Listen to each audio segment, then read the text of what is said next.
growing up with an alcoholic father, I think had a big impact on just the way I viewed things and the way I felt internally.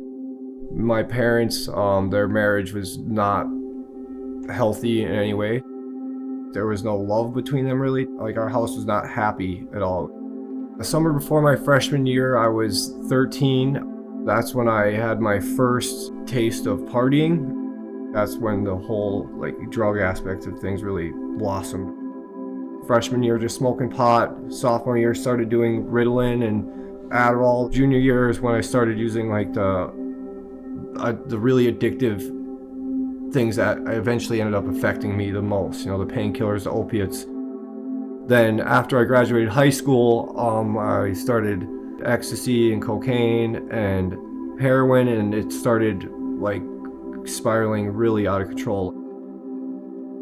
The pharmaceutical drugs went to the hard street drugs, and then the next thing I know, I can't stop. I had a pretty good childhood, but just lacking that father figure role, it caused me to have issues from as young as I could remember. Sophomore year, I was severely depressed and suicidal. I would cut myself every single night. I would practice writing suicide letters.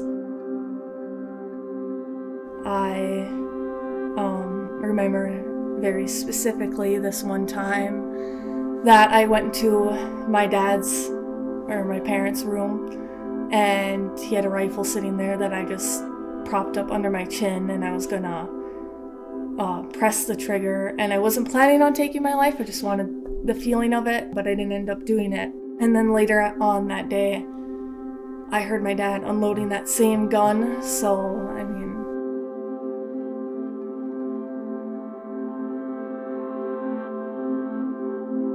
I met this guy in high school, and he introduced me to pot.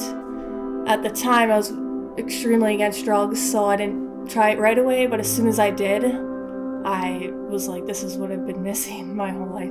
I didn't stop using pot for the next 9 years, and it escalated to pills, hallucinogens, coke and ecstasy. Speed is really where it took a hold of me.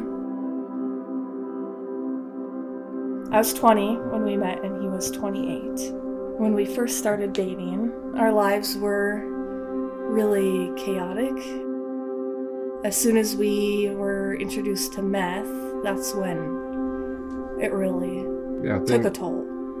The first 4 or 5 years we were together, our relationship was centered on drug use, essentially. There was very little anything that was healthy going on between us. Things got really bad, really, really fast.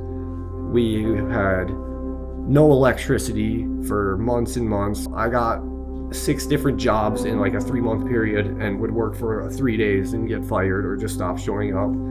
She lost all kinds of jobs. I got arrested. She got arrested. That was one of our last straws.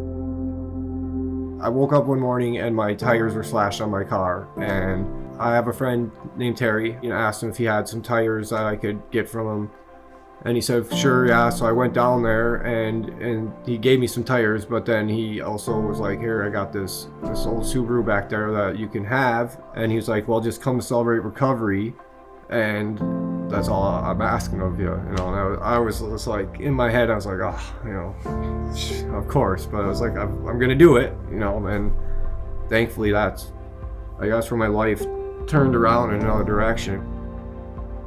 I had been to rehab 2 different times in the past.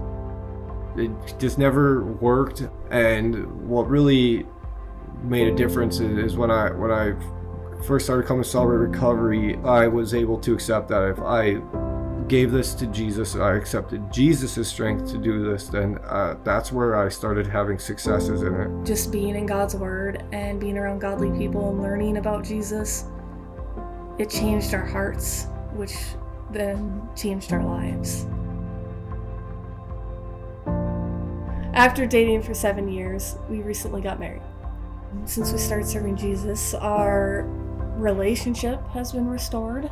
For the first time in my life, I actually enjoy being alive. I'm finally proud of where my life is, and I know that it was only through the grace of God that I'm even here. There's the whole can you look in the mirror and like who you are, and I never did for a long time. And I actually do now.